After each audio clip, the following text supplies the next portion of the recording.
सिद्ध योग में आपका स्वागत है। हम आप सबके लिए ऑनलाइन योग कक्षाएं आयोजित कर रहे हैं जो अंग्रेजी और हिंदी दोनों भाषाओं में उपलब्ध हैं।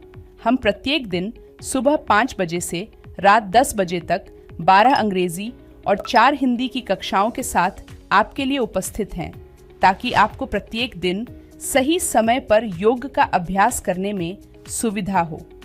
ये 2 सप्ताह एक ऐसा समय है जिसमें आप शामिल होकर अपने जीवन में एक सकारात्मक परिवर्तन का अनुभव कर सकते हैं, वह भी बिल्कुल मुफ्त में।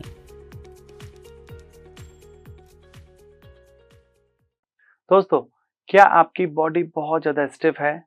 आपके जो बॉडी के जॉइंट हैं, शोल्डर जॉइंट, आपका हिप जॉइंट, आपका नी जॉइंट, आपके एंकल जॉइंट, इनमें बहुत ज़्यादा स्टिफनेस है। आपकी बॉडी हंच हो गई, आपके शोल्डर्स ड्रॉप हो गए हैं, आपको बैक में पेन रहता है, आपकी हैमस्ट्रिंग मसल्स बहुत ज़्यादा टाइट हैं। तो आज हम आपको बताएंगे एक ऐसे आसन के बारे में जो कि आपकी इन सभी परेशानियों को दूर कर देगा, जिसका कि नाम है लो लंज पोज। तो ये इस आसन का इंग्लिश नाम है। हिंदी में हम इस आसन को अंजनेय आसना कहते हैं। मैं अतुल मिश्रा सिद्ध योगा से आपका स्वागत करता हूं। तो चलिए दोस्तों, सबसे पहले हम लो लंज पोज की कॉन्ट्राइंडिकेशन समझ लेते हैं। तो सबसे पहले आपको ध्यान रखना है कि आपको खाना खाने के तुरंत बाद इस आसन का अभ्यास नहीं करना है। इस आसन के अभ्यास के लिए आपका पेट पूरी तरह से खाली होना चाहिए।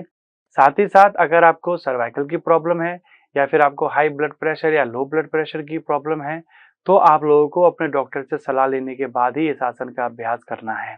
साथ साथ अगर आपको नी जॉइंट में पेन है, आपको हैमस्ट्रिंग मसल से रिलेटेड कोई इंजरी है, आपको हिप मसल से रिलेटेड कोई इंजरी है, तो आपको इस आसन को करते हुए थोड़ी सावधानी बरतनी है। तो चलिए अब स्टार्ट करते हैं हम इस आसन का अभ्यास। हम जान लेते हैं क्या क्या स्टेप हम लेंगे इस आसन को करने के लिए। तो सबसे पहले हमें आ जाना है टेबल टॉप की पोजीशन में।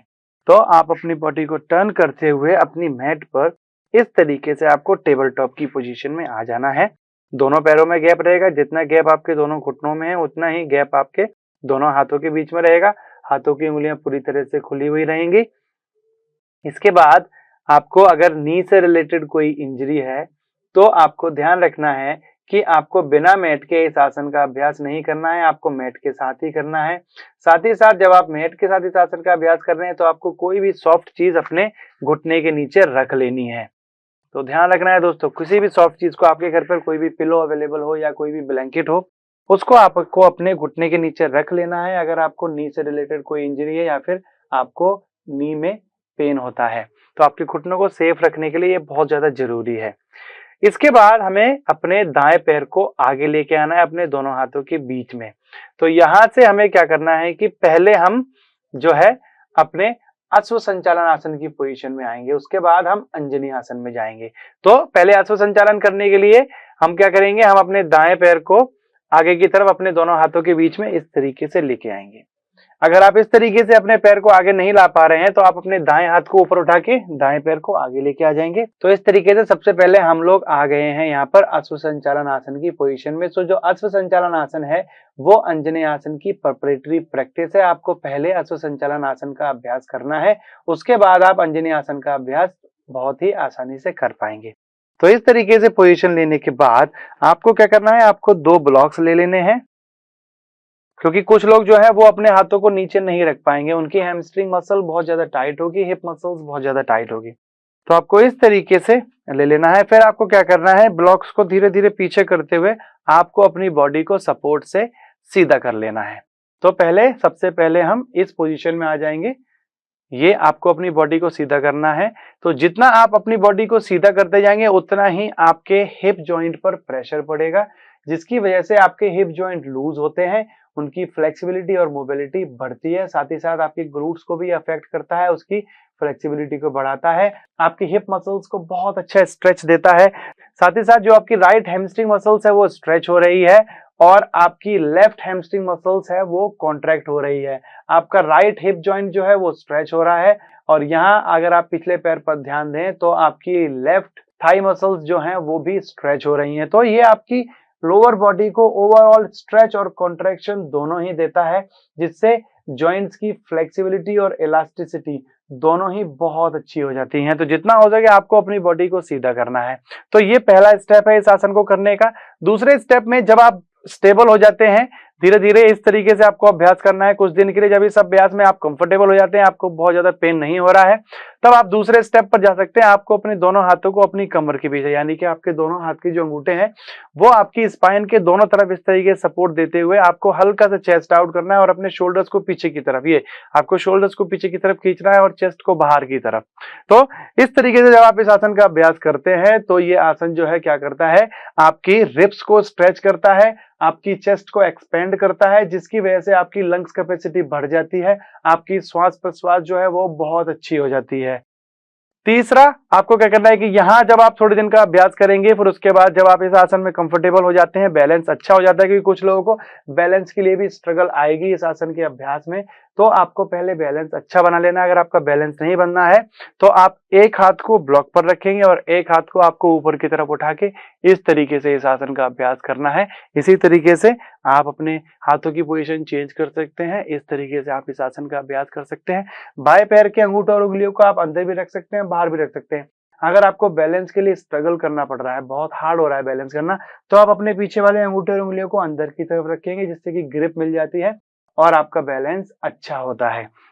उसके बाद हम जाते हैं फाइनल पोज की तरफ। तो फाइनल पोज में मैं दोनों हाथों को ऊपर की तरफ उठाते हुए, आप अपने दोनों हाथों को खोलकर रख सकते हैं, हाथों की उंगलियां खुली हुई रहेंगी, या फिर आप दोनों हाथों की फिंगर्स को इंटरलेस करके पहली दो उंगलियों को खोल लीजिए और इस तरीके से आपको चेस्ट को बाहर, आपको क्या करना है, आपको अपने हिप्स को नीचे की तरफ दबाना है, चेस्ट को बाहर की तरफ करना है, धीरे से गर्दन को हल्का सा ऊपर की तरफ, ध्यान रहे एल्बोज बेंड नहीं रहेंगे, एल्बोज को सीधा रखना है। तो ये हम आ गए हैं अपने लो लंज पोज की फाइनल पोजीशन में। ध्यान रखना है आपका जो फ्रंट लेग है उसका एंकल और नी मैक्सिमम एक लाइन में रहेगा। आप चाहे तो थोड़ा बाहर की तरफ रख सकते हैं, बट आपको इस तरीके से बेंड नहीं करना है।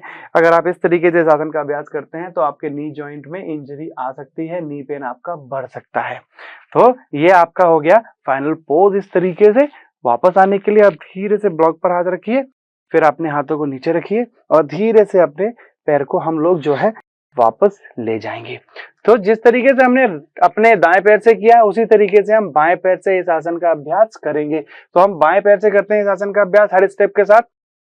तो यहां से श्वास लेते हुए धीरे से आगे लेके आएंगे अपने पैर को, दोनों हाथों को यहाँ रखेंगे, पैर के अंगूठों को अंदर और बाहर की तरफ, डिपेंड करता है आपका बैलेंस कितना अच्छा है, आप ऐसे भी रख सकते हैं और बाहर की तरफ भी कर सकते हैं। अब यहाँ से हम आ गए हैं अश्व संचालन आसन में। अश्व संचालन आसन से श्वास लेते हुए दोनों हाथों को ऊपर की तरफ उठाते हुए फिंगर लॉक करेंगे, पहली दो उंगलियां खुली हुई रहेंगी, प्रेस करना है पीछे की तरफ। ध्यान रहे इस तरीके से आसन का अभ्यास नहीं करना है, आपको अपनी गर्दन को रिलैक्स करना है, शोल्डर को पीछे की तरफ। तो जैसे जैसे आपकी चेस्ट बाहर आएगी आपको शोल्डर्स को पीछे की तरफ खींचना है, अपने हाथों को पीछे की तरफ खींचना है, जिससे कि आपकी चेस्ट बहुत अच्छे से ओपन होती है। तो अगर आपको अपर बैक या लोअर बैक से रिलेटेड कोई भी पेन है तो वो पेन आपके इस आसन के अभ्यास से दूर हो जाएगा। तो यहाँ आप होल्ड करेंगे थोड़ी देर के लिए। फाइनल पोज में श्वास लेते रहना है और छोड़ते रहना है। वापस आने के लिए धीरे से अपने हाथों को वापस लेके आएंगे और अपने पैर को पीछे की तरफ वापस ले जाएंगे। तो इस तरीके से आपको लो लंज पोज अंजनी आसन का अभ्यास करना है। अब देख लेते हैं समय और कितने राउंड आपको करने हैं। तो आप इस आसन के 2 से 3 राउंड कर सकते हैं। हर राउंड में आप इस आसन को 30 से 40 सेकंड या फिर 50 सेकंड तक भी आप इस आसन को होल्ड कर सकते हैं। पर ध्यान रहे अलाइनमेंट का आपको ध्यान रखना है। अगर घुटने का दर्द है तो किसी सॉफ्ट चीज को अपने घुटने के नीचे रखें, क्योंकि जब आप अपने दोनों हाथ ऊपर की तरफ उठा लेते हैं तो आपका जो पीछे वाला पैर है, जिसका जो घुटना है, उस पर काफी प्रेशर पड़ता है, तो इंजरी होने के चांसेस रहते हैं। तो स्टार्टिंग से ही किसी भी सॉफ्ट चीज को अपने घुटने के नीचे रखें, या फिर जो मैट है वो आपकी थोड़ी थिक होनी चाहिए। बिना मैट के इस आसन का अभ्यास ना करें। तो मैं आशा करता हूं कि इस सारी जानकारी के साथ आप अच्छे से इस आसन का अभ्यास कर पाएंगे और इसके ज्यादा से ज्यादा बेनिफिट आप लोग ले पाएंगे। तो आप इस आसन का अभ्यास करिए। हम जल्दी ही मिलते हैं आपसे एक नए आसन के साथ। तब तक के लिए नमस्कार।